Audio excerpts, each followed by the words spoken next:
신실하신 아버지 하나님, 하나님께서 저희의 기도를 들으시고 응답하시니 감사합니다. 온 성도들이 한마음 한뜻으로 사랑하는 성도들과 아프신 분들, 어려움을 겪는 분들을 마음에 품고 합심하여 기도하였는데 하나님 응답하시고 해결해 주시고 해방하여 주시고 넉넉하게 축복하여 주시고 범사가 형통하도록 주님 도와주시옵소서. 하나님 아버지, 오늘 저녁에도 주님의 말씀 듣고 은혜 받기 원합니다. 저희에게 친히 깨달음을 주시옵소서. 예수님의 이름으로 기도합니다. 아멘. 아멘. 하나님 말씀 출애굽기 22장입니다. 출애굽기 22장 1절부터 9절까지만 읽겠습니다. 사람이 소나 양을 도둑질하여 잡거나 팔면 그는 소 한 마리에 소 5마리로 갚고 양 한 마리에 양 4마리로 갚을지니라. 도둑이 뚫고 들어오는 것을 보고 그를 쳐 죽이면 피 흘린 죄가 없으나 해 돋은 후에는 피 흘린 죄가 있으리라. 도둑은 반드시 배상할 것이나 배상할 것이 없으면 그 몸을 팔아 그 도둑질한 것을 배상할 것이요. 도둑질한 것이 살아 그의 손에 있으면 소나 낙이나 양을 막론하고 갑절을 배상할지니라. 사람이 밭에서나 포도원에서 짐승을 먹이다가 자기의 짐승을 놓아 남의 밭에서 먹게 하면 자기 밭에 가장 좋은 것과 자기 포도원에 가장 좋은 것으로 배상할지니라. 불이 나서 가시나무에 댕겨 낯가리나 거두지 못한 곡식이나 밭을 태우면 불러온 자가 반드시 배상할지니라.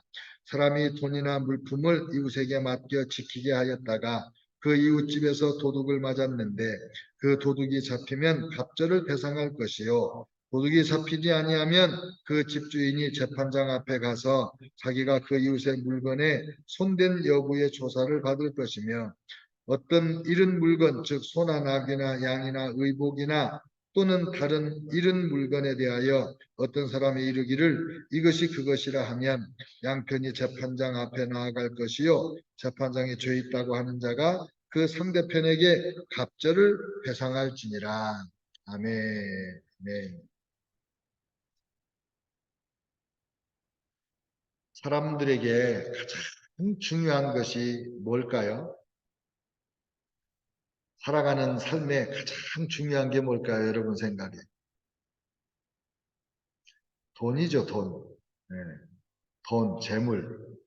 그리고 사람들이 제일 많이 생각하는 게 성이라고 그래요. 돈과 성.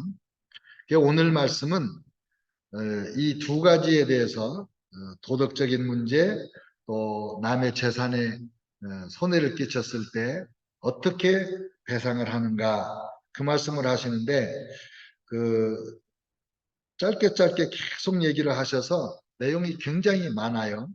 그런데 이제 1절로 15절까지는 남의 물건을 도둑질했거나 맡았다가 또는 빌려갔다가 손상을 당하거나 잃어버렸을 때 배상을 하라. 그런 내용이에요. 근데 하나님께서 우리 삶에 이런 다양한 경우가 있다는 것을 다 알고 계시고 그 경우마다 이렇게 해야 된다고 말씀하시는 걸 보면 하나님이 저와 여러분의 삶을 매우 구체적으로 세밀하게 알고 계시다는 것을 알 수가 있습니다. 그 다음에 그 도둑질하여 잡거나 판 경우 소는 5배, 양은 4배로 보상해라. 굉장히 무거운 벌이죠. 소 한 마리 훔쳤다가 5마리로 갚으려고 해보세요. 훔쳐가는 사람은 본래 많이 있으면서 훔쳐가는 게 아니라 없어서 남의 거 하나 훔치는 건데 그러면 어떻게 갚아요? 들켰을 때? 그러니까 여기 또 뭐라고 그랬냐면 갚을 게 없으면 자기 몸을 팔아서라도 갚아. 종이 되라는 거죠. 근데 소는 5배, 양은 4배라고 한 것은 아마 소가 더 중요한 그 재산 가치, 효용 가치가 있었기 때문이 아닐까 뭐 이렇게 해석하는 분도 있고 어떤 분은 잘 모르겠다 왜 이렇게 차별을 뒀는지. 근데 어쨌든 큰 것일수록 더 많이 배상을 하고 작은 것은 좀 작게 배상하고 이렇게 볼 수가 있습니다. 또 도둑이 쳐들어왔을 때 도둑질하러 들어왔을 때 그걸 알고 그 도둑을 죽이면 밤에 죽였을 때는 무죄, 정당방위. 해 뜬 다음에는 죽이면 벌을 받는다는 거죠. 밤에는 다른 사람 도움을 구할 수도 없으니까 그저 죽여도 무방하다. 그러나 낮에는 소리 지르면 옆집에서도 오고 도와줄 수 있으니까 낮에는 죽이기까지는 안 된다.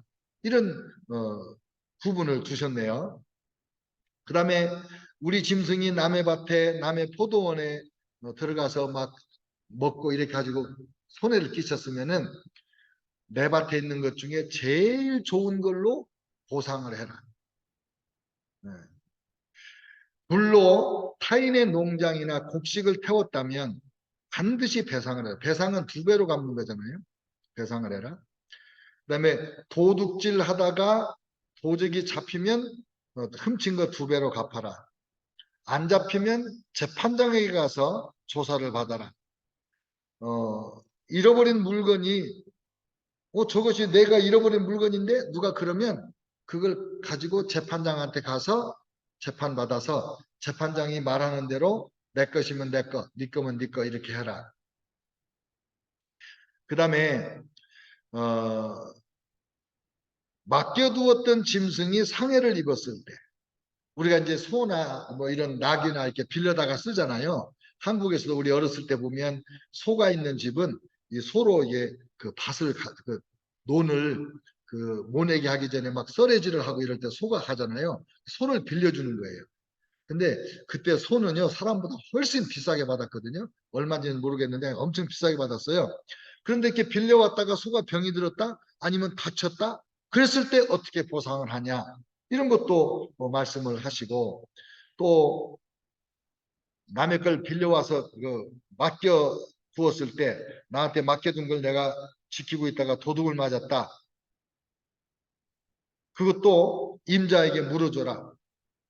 찢겨 죽은 흔적이 있으면 그것으로 증거를 삼고 배상을 하지 마라. 내가 잘못한 것이 아니고 그냥 뭐 짐승이 찢겨 죽었다. 그 일반적으로 일어날 수 있는 일이라면 그거는 보상을 안 해도 된다.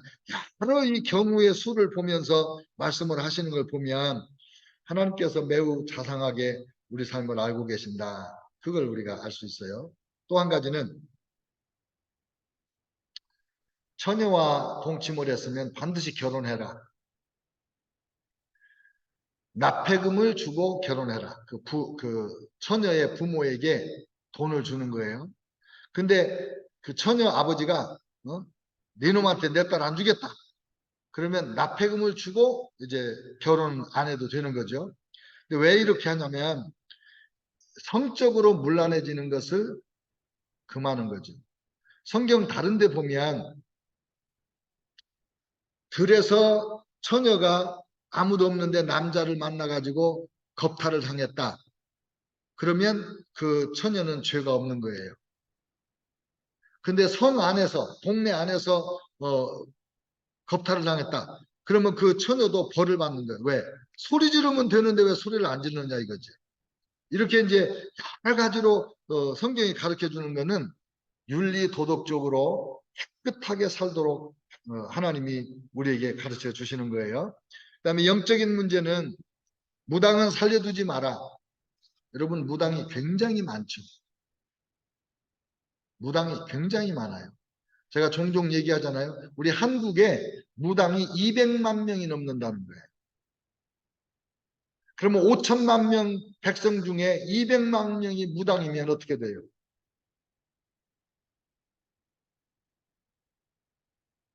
와, 이 무당은 살려두지 말라고 그랬어요. 근데 제가 중국이 공산당 치하에 있을 때 모든 종교를 다 없앴잖아요.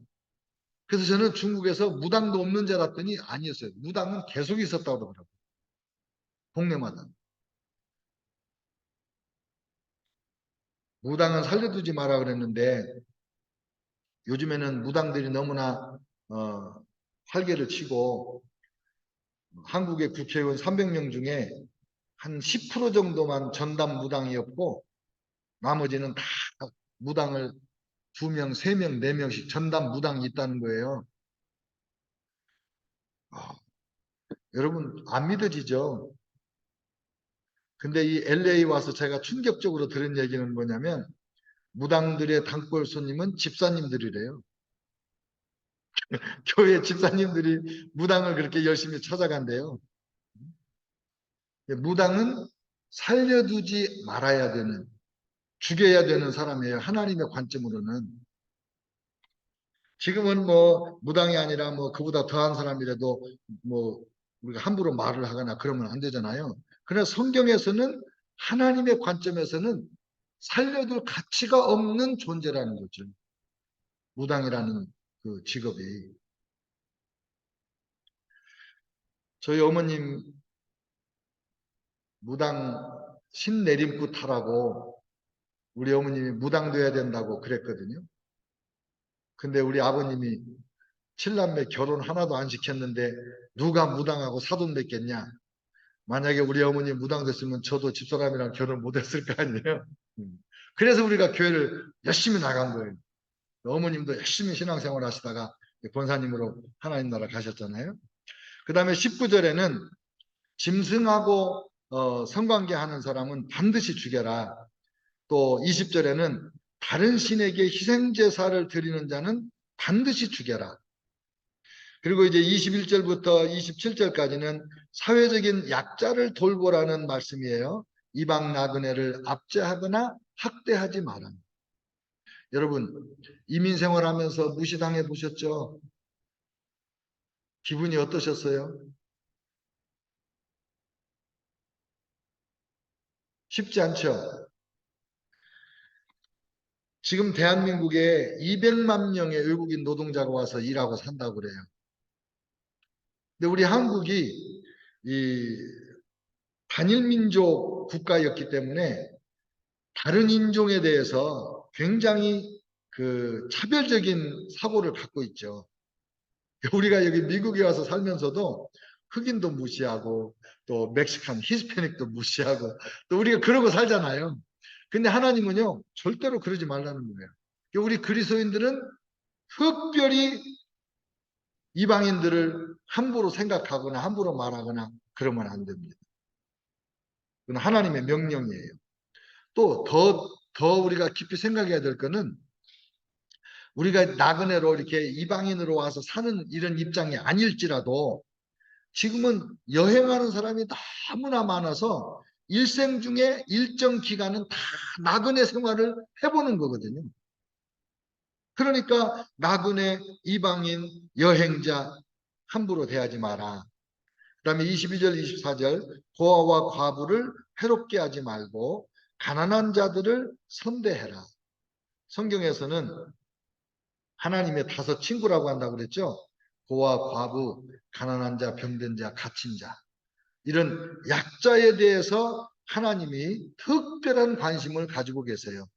그래서 이런 약자를 돌보면 하나님께 선을 베풀었다 이렇게 생각하세요. 마태복음 25장에 가면 양과 염소 비유가 나오죠. 그때 그 양 같은 신자, 훌륭한 신자들이 누구냐면 목마른 사람에게 물 주고 배고픈 사람에게 먹을 것 주고 헐벗은 사람에게 입을 것 주고 그런 사람이에요. 근데 예수님이 뭐라고 그랬어요? 내가 목마를 때, 내가 헐벗었을 때, 내가 배고플 때 너희가 나를 마시게 하고 입혀주고 먹여주고 그러지 않았냐? 언제 우리가 그랬습니까? 지극히 작은 자에게 한 것이고 나에게 한 것이다. 구약 성경에서는 가난한 자를 불쌍히 여기는 것은 하나님께 구워주는 거라고 그랬거든요. 그러니까 우리가 홈레스들을 섬기는 거 굉장히 중요한 거예요. 여러분이 길을 가다가 운전하다가 길가에서 구걸하는 홈레스, 요즘에는 홈레스라고 그러지만 옛날에는 다 거지라고 그랬잖아요. 그들에게 이 동전이라도 또 일불이라도 이렇게 주는 거 이거 하나님이 기뻐하는 거예요. 하나님이 네가 날 사랑하는구나 그러시는 거예요. 여러분은 뭐 여러 가지 이론이 있어요. 근데 그런 그 돕지 않아야 된다고 하는 그런 우리의 인색함을 두호하는 그런 의견에 귀 기울이지 말고 지금 넘어진 사람 아픈 거 아니에요. 지금 배고픈 사람 배고픈 거 아니에요. 지금 옷이 없는 사람 옷 없는 거 아니에요. 그 사람의 과거가 어쨌든 뭐 앞으로 미래가 어쨌든 상관없어. 오늘 내가 볼 때 약하고 힘들고 어려우면 그냥 도와주자는 거죠. 그게 하나님이 기뻐 받으시는 거예요. 그게. 그 다음에 하나님과 지도자들에 대한 문제인데 하나님을 모독하지 말고 지도자를 저주하지 말라. 우리 한국 분들 참 이게 심각한 문제예요. 반절은 대통령을 욕해요. 대충 보면. 누가 돼도 이쪽의 사람은 그게 심각한 문제. 지금 하나님이 지도자를 저주하지 말라고 그랬는데 우리가 이 명령을 어기고 사는 사람이 얼마나 많아요? 우리의 지도자는 존경받는 지도자라면 본인도 좋고 백성도 행복하죠. 근데 저는요, 이 대통령은 아무나 되는 게 아니다는 생각을 늘 해요. 옛날에 오바마 대통령도 보세요. 새까만 머리로 대통령 됐는데 4년하고 두 번째 턴 되니까 희끗희끗 하더니 두 턴 8년 하고 나니까 저하고 비슷해지잖아요, 머리가. 문재인 대통령도 4년 전에는 좀 쌩쌩하고 이러더니 나중에는 언론에서는 안 나오는데 어쩌다 나올 때 보면요 얼굴이 퉁퉁 부어 있어요. 요즘에 가끔 이렇게 뉴스에 나오는 거 보면은 대통령 되기 전에 그 원래 얼굴이 다시 돌아오더만요. 대통령은요 살인적인 스케줄로 일을 해요. 24시간 난스탑이에요. 그러니까 우리가 인간적으로는 불쌍히 여겨야 돼요. 신앙적으로는 기도해주고 축복해줘야 돼요. 내 마음대로 못해도 내가 원하는 대로 못해도 저도 뭐 마음에 안 드는 대통령도 있고 제가 존경하는 대통령도 있어요. 그러나 여러분 아시다시피 우리가 새벽마다 대통령 이름 불러가며 축복하고 기도하잖아요. 그건 하나님의 명령이니까. 그 제가 대통령에 대해서 함부로 말할 때 조심해요, 조심. 다른 사람들이 함부로 말하면, 아, 그래도 목사님은 그렇게 말하면 안 되죠. 네.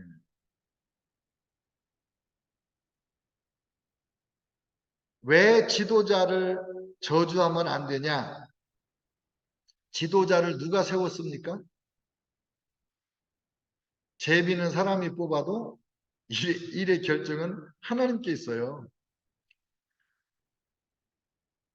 하나님이 지도자를 세웠기 때문에 지도자를 함부로 말하면 그 지도자를 세우신 하나님께 잘못하는 것이 되는 거예요.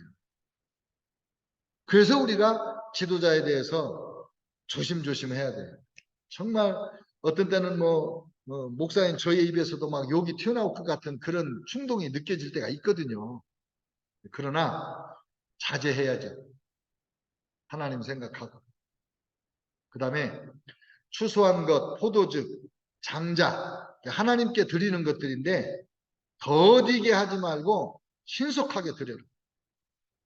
하나님의 것을 하나님께 드리지 않고 내 창고에 넣어놓고 내 통장에 넣어놓고 있다고 해서 내가 뜨는 거 아니니까 빨리 신속하게 드려서 하나님께 인정받고 사랑받고 복받아야지 괜히 가지고 있다 내 것도 안 되고 언젠가는 다 드리게 될 건데 언젠가 드리게 될 건데 미적미적 그래가지고 하나님이 저놈이 이렇게 그러시면 안 되잖아요. 기쁘게 신속하게 드려라. 예. 소와 양도 8일 만에 하나님 앞에 바쳐라. 그리고 마지막으로는 거룩한 음식을 먹어라 그러십니다. 그래서 찢긴 짐승 고기는 너희는 먹지 말고 개에게는 주어라. 여러분 음식은요 그 사람에게 육체적으로나 정신적으로나 영적으로 영향을 줘요. 채식동물, 소가 채식동물이죠. 되게 순하잖아요. 고기 먹는 육식동물들 있죠. 사자, 와일드 하잖아요. 음식하고 닮았어요. 그래서 우리 동양 사람들이 이제 쌀이나 뭐 이런 걸 주로 많이 먹는데, 이런 고기 많이 안 먹으면 사람이 훨씬 순해진대요. 근데 특별히 거룩한 음식을 먹으라는 것은 함부로 아무거나 먹지 마라. 그런 하나님의 말씀입니다. 아무거나 먹지 마라. 오늘 이 말씀을 이제 쭉 이렇게 간략하게 말씀을 드렸는데, 그러면 이 말씀에서 우리가 받을 수 있는 교훈이 뭘까? 하나님 섬기는 것과 우상 섬기는 것에 대한 하나님의 생각은 언제나 단호하시다. 무당 섬기는 사람 죽여라. 무당은 죽이라고 그랬잖아요. 하나님을 섬기지 않고 귀신을 섬기는 자들에 대해서는 하나님의 심판이 언제나 단호하다. 이걸 여러분이 꼭 기억하셔야 됩니다. 물론 무당도 회개하면 다 하나님이 구원하십니다. 용서하시고 구원하시고 은혜 주십니다. 제가 전에도 설교 시간에 간증했잖아요. 우리 선배 목사님이 무당 아들이었는데 예수님 믿고 어머니 예수 믿게 한다고 집에서 방 걸어 잠그고 방에 들어가서 금식하는 거예요. 어머니 예수 믿을 때까지 내가 안 나간다고, 안 먹는다고. 아버지도 없는 외아들인데 그 어머니가 그냥 그 아들 죽을까 봐 며칠 못 가서 그냥 불복하고 예수님 믿고 신길성결교회 권사님 되셨다는데 그 목사님 제가 잘 알아요. 근데 그 목사님은 그런 얘기 하신 적 없어요. 근데 그 어머니 권사님이 간증하는 걸 듣고 제 은사님이 저에게 말씀해 주신 거예요. 회개하면 용서하세요. 무당 아니라 그보다 더한 것도. 그러나 하나님이 영적으로 굉장히 그걸 무섭게 다룬다는 것. 여러분 절대로 무당 곁에 가지 마세요. 네. 장난으로라도 무당에게 가서 점치고 그러지 마세요. 네. 원수 마귀에게 대문을 활짝 열어주는 거예요. 한 가지만 여쭤보고 이제 오늘 설교를 그냥 마치려고 그럽니다. 이런 말씀을 들을 때, 오늘 같은 말씀을 들을 때 내가 가해자 입장에서 성경을 읽습니까? 피해자 입장에서 성경을 읽습니까? 예를 들면 소를 도둑질하면은 5배로 갚아라. 여러분이 소를 도둑 맞은 사람으로 생각합니까? 소를 도둑질 한 사람으로 생각합니까? 그거예요. 물건을 맡겼다가 물건을 잃어버렸다. 내가 맡긴 사람입니까? 맡았다가 잃어버린 사람입니까? 어느 쪽으로 생각하세요? 내가 피해자 입장에서 이 말씀을 볼 때는 하나님이 나에게 공의의 하나님이 되세요. 공의의 하나님. 억울한 내 사정을 헤아려 주시고 하나님께서 내 억울한 손해본 것을 보상해 주시는 하나님입니다. 참 좋으신 하나님입니다. 공의의 하나님이에요. 그런데 내가 죄인의 입장이 됐다. 내가 도둑질하다가 잡혔다. 물건을 맡았다가 잃어버렸다. 내 짐승이 남의 밭에 가서 내가 가해자가 됐다. 그럴 경우는요. 하나님이 나에게 은혜를 베푸시는 거예요. 여러분 이 말씀에서 제가 이 말씀을 며칠 묵상하면서 하나님이 사유재산, 개인 재산을 굉장히 철저하게 지켜주시는구나. 그 생각을 자꾸 했어요. 개인 사유재산을 인정하지 않는 사상이 뭐죠? 공산주의죠. 공산주의가 오래 못 가는 이유가 뭐냐면 하나님의 그 원리에 어긋나서 그런 거예요. 하나님은 저와 여러분의 개인 재산을 철저히 지켜주시고 어떤 경우라도 그 손해본 상태로 그냥 끝내게 하지 않으시는 분이세요. 그러니까 신약성경에 가면 뭐라 그러시냐면 너희가 남의 것을 지켜주지 않으면 남의 재산을 소중하게 여겨주지 않으면 누가 너희의 재산을 소중하게 여겨주겠냐 그렇게 얘기해요.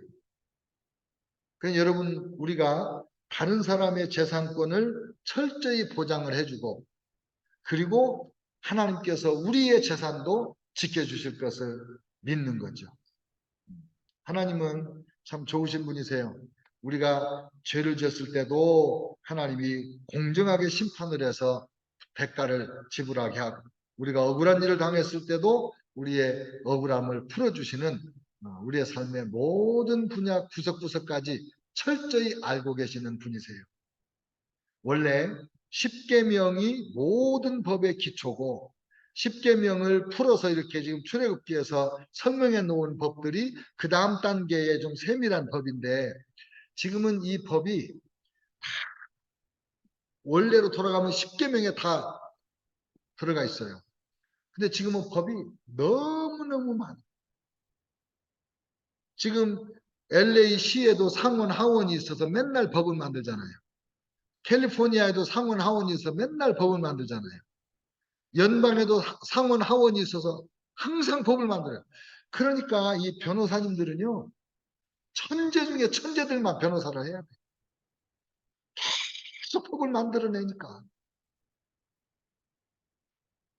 제가 우리 목사님들 보고 그래요. 신학생들 보고, 여러분, 의사 변호사보다 목사가 훨씬 쉽습니다.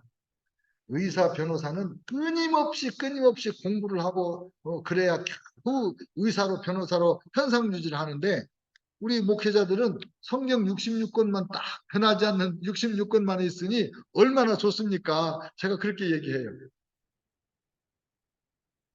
여러분, 저와 여러분이 하나님께서 이렇게 우리에게 깊이 관심이 있다는 것을 기억하고, 우리 삶에 어떤 문제가 있든지 하나님이 여기에도 관심이 있으시지. 그래서 하나님께 기도하는 거예요. 우리가 하나님께 기도할 때 그렇게 시시한 걸 가지고 오냐? 이렇게 말씀하실 일이 전혀 없는 거예요. 하나님의 자녀된 우리에게 일어나는 모든 일은 하나님께 매우 심각하고 중요한 일이에요. 그게 일달날에도 하나님께 심각하고 중요한 거예요. 그러니까 무엇이든지 기도하고, 무엇이든지 하나님께 의뢰하고, 의지하고, 하나님 도움 받으시기를 주의 이름으로 축원합니다. 하나님 아버지 감사합니다. 하나님께서 도둑질하거나 도둑 맞거나 물건을 맡겼다가 잃어버렸거나 하나님 여러 가지로 재산상의 손해를 끼치는 일들, 또 나그네와 고아와 과부들을 돌보는 일, 우리 삶의 너무 세세한 부분까지 하나님이 말씀해 주셔서 감사합니다. 하나님께서 우리의 삶의 모든 부분을 알고 계시고 관심을 가지고 계신다는 걸 기억하고, 어느 한순간도 소홀함이 없고 방심하지 않고 하나님 앞에 진지하게 살아가는 우리 성도들 되고 하나님의 뜻을 다 이루도록 도와주시옵소서. 예수님의 이름으로 기도합니다. 아멘. 이제는 우리 주 예수 그리스도의 은혜와 아버지 하나님의 사랑과 성령님의 내주 교통하심이, 하나님의 말씀을 따라 다른 사람의 재산권을 보호하고 우리의 재산권을 지켜주시는 하나님의 은혜에 감사하며, 하나님께서 원하는 일을 온전히 순종하기로 다짐하는 성도들 머리머리 위에 영원토록 함께 하시기를 축원하옵나이다. 아멘. 네.